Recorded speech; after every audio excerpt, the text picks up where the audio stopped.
Hey friends, and welcome to this Tone Tuesday. And in today's episode we are going to be dealing with recording at home, and particularly for the guitarist. Coming right up. Now, one of the simplest ways that anybody can get into recording the guitar is by picking up something that is an audio recorder, like something like this R16 that I've been using for years and years and years. Now, the benefit of having something like this is that it's an all-in-one device. It doesn't require you to have a computer. It doesn't require you to have anything other than a set of headphones and perhaps a guitar lead, because as a guitarist we can record straight into this and we can put multi-tracks down, overlay stuff, and because it's got these two built-in mics, we don't even need a microphone to make a start with this. Now, when I bought this, it was around, I'm going to say 279 British pounds, which is probably around the $300 mark. And I have to say, it's probably the best investment that I've ever made. And I do the majority of my recording, especially out on the road, using this system. Because if I show you here, on the back, you can actually power this by AA batteries, 6 AA batteries, which makes it really versatile. It's also got 8 multi-inputs, which means that you can put either a jack or a microphone cable into here. You've got your headphone out, which I've got my little adapter in at the moment. You've got outputs 1 and 2, which are left and right, and you've got volume for each of those. There's the power input and the power switch. It's all very simple. On the side, we've also got a USB to connect it to the computer and a USB host input as well. And here, right here, it records directly onto micro USB drives. So it really is a versatile little machine. And I can thoroughly recommend it because it just does what it says on the tin. You've got all of the layout here. Nice and simple. You've got a high Z input on channel 1, which you can put direct guitars into. On channels 5 and 6, you've got phantom powering, and there's the switch for phantom powering. And on channel 7 and 8, you can either have it going in through the inputs on the back, or switch this switch over to mic and use the two built-in mics. In addition to all of that, you can monitor with just the headphones or with the headphones and the outputs. So you can plug monitors directly into the back of this in a studio situation. And we'll go into more of these controls when we have it plugged in and try it out. So this is the most basic form of being able to record guitar music, and we're going to have a look at that today, and we're going to put a little track down, lay a little track down, and I'm going to show you exactly how I do it. So the first thing we want to do is to get our mains cable and plug that into the back of the device and power it on. Nice and simple. And there it does, it says reset date and time. That's fine, and it's loading a project. I've already got a project loaded into this, so what we're going to do is just going to go into project, new, hit enter. It's going to be project 002. At this point you have got the options to go along and change the name of the project. I very rarely do that because I pretty much always remember which project it is that I'm recording, and it's unusual for me to have two projects in the window or in the machine at a time. So we're just going to go ahead and push enter. Now, the settings can either be continued from the previous recording session, or they can be reset to give you a brand new set of parameters. And in this case, we're just going to go to reset and then create the project. There we go, and that is the project completed, and we've now got a new project to work on. And you'll notice here that all of these LEDs go green, which means that they're all enabled for play. If I hit them each again, it will turn those channels off. And if I hit them again, and we're going to do it with these two channels here, 7 and 8, then it arms the record. Very simply, we're going to record using the two internal mics. So we want to switch that on. And now you'll see when I play a bit of the guitar, it's registering just a little bit there on the track. So what we do is we'll just adjust that up, the mic level.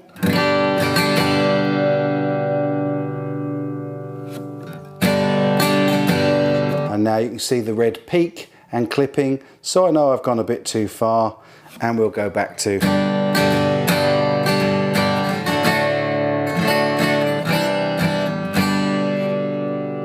Now very simply, we're going to want to make a stereo guitar track. So I'm just going to take the channel 7 and pan it all the way to the left, and channel 8 and pan it all the way to the right. So let's show you how that's done. You just go into pan and EQ, select the track, and then use the wheel to move it all the way across, and channel 8 all the way across. Okay. At this point, I would strongly recommend using some headphones, some decent quality headphones. It's quite okay, you can use any type of headphones you like, but for me, if you're going to mix in the box, then use a decent pair of headphones. So I'm going to go and get mine. Now I really like these Audio-Technica, and they do sound absolutely great. I'm just going to flip them over the other side so they're out of the way, and I'm now ready to record using my two microphones that are on here. So I'm just going to come up with a very simple and basic chord progression, and we will record it. So first things first, I'm going to set, you can set a metronome on this, but I'm not going to do that. I'm just going to record it freehand. So I'll press the record, which arms the recording, and then we press play to go ahead and record our track. 1, 2, 3.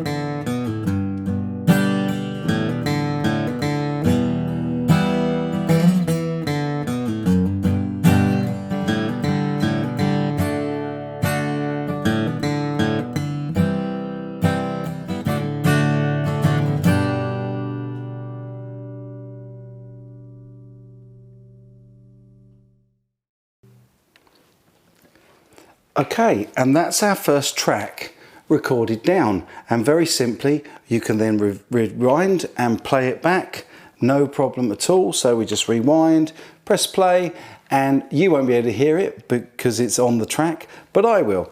Now the next tool that I use a lot, because I want to use these again, is I'm going to now bounce these two tracks over onto tracks 1 and 2.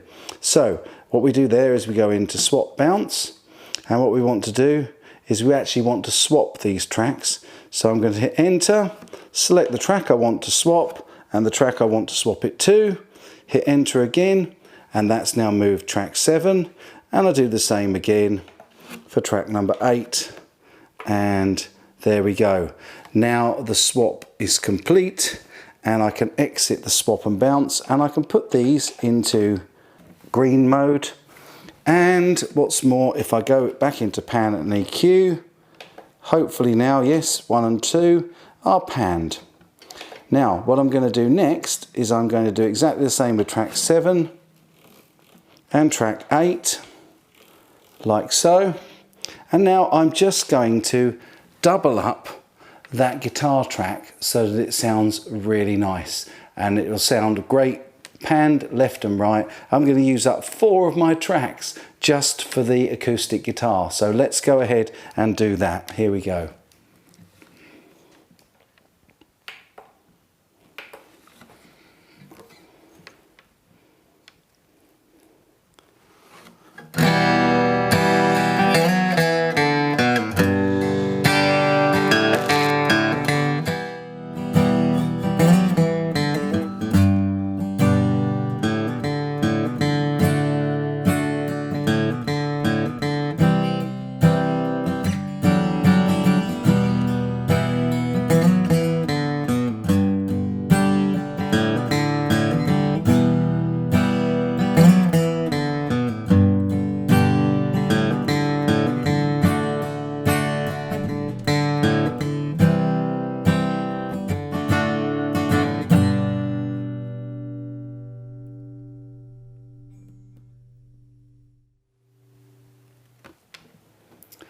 Okay, and there we have the recorded doubled up tracks. Now we're done with the acoustic, and we can move that across as well. So we'll move that from 7 and 8 to 3 and 4.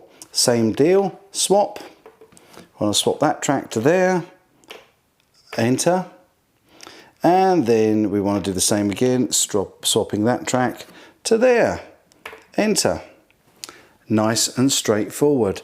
Now that's complete. And I can now disarm, oh, let's exit there, disarm these channels. And I can now think about recording my bass part. Now, because this is an acoustic track, I'm going to use the Ortega acoustic bass, but I am going to plug it in. So let's go and have a look at how that works. Okay, so now we've got the Ortega bass plugged in to channel 5, input 5. We need to bring up the other channels, and also I'm just going to take down the middle so that we get that nice stereo pan effect with the stereo acoustic guitars, and we'll record the bass part. So let's go and do that.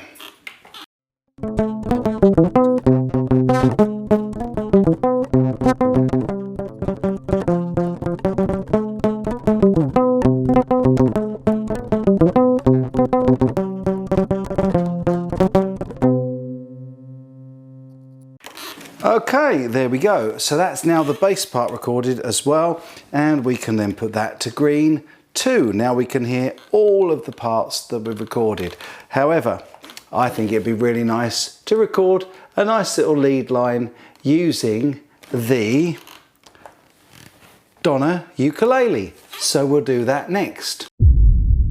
Okay, so once again, we now need to arm tracks 7 and 8. And we need to set them to record, and then we'll just go back and we will record our final part. Let's do that.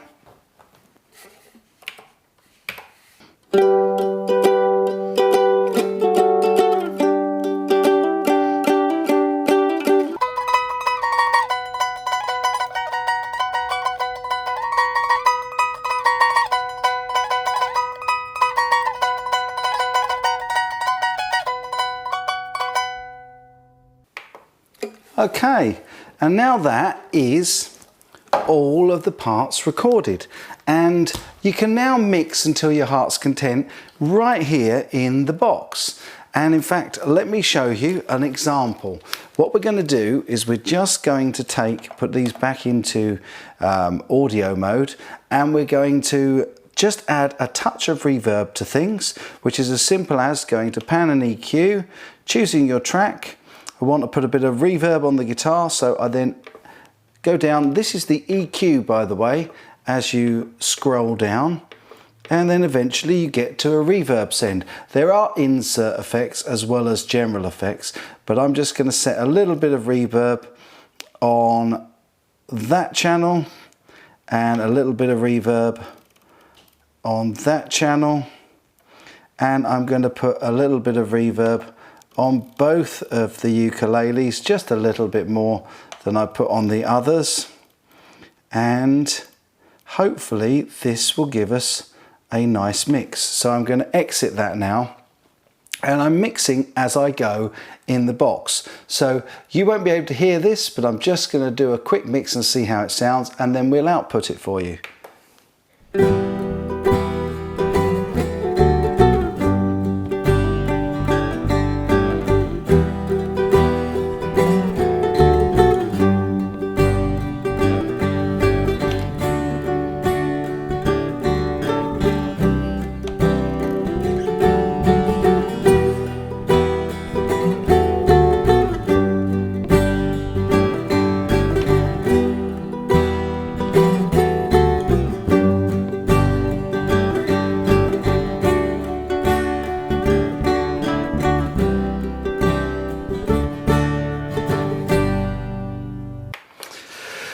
Okay, I'm really happy with that, and so what I'm going to show you next is the final element of mixing, and I'm mixing all in the headphones, but this is really straightforward. You can also bounce, so I'm going to show you that now.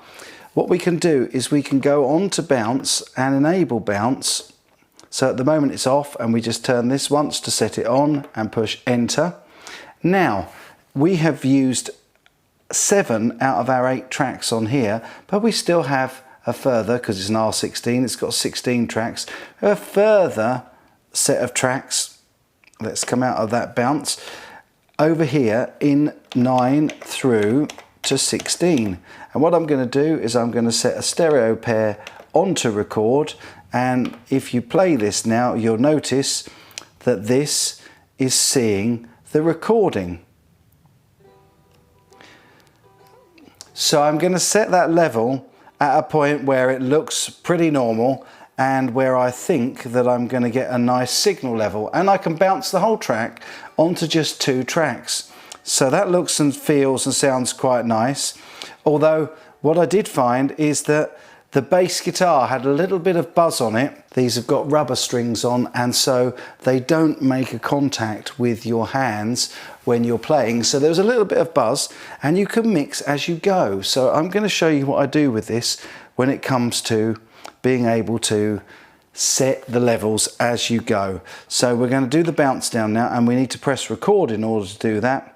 And also I'm going to take out just a dip down on this track, which is where I was counting in just before, so that I can trim that later. So here we go, we're going to take those 2 down,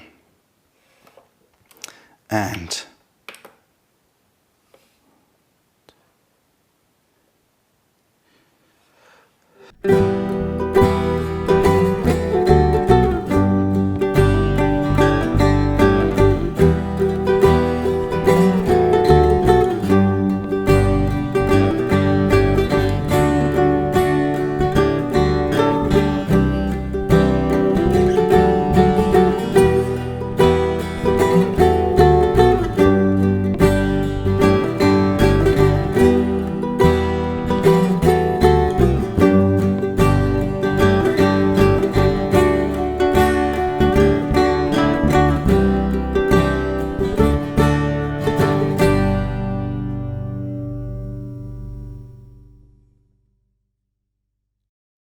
okay, and there we have it.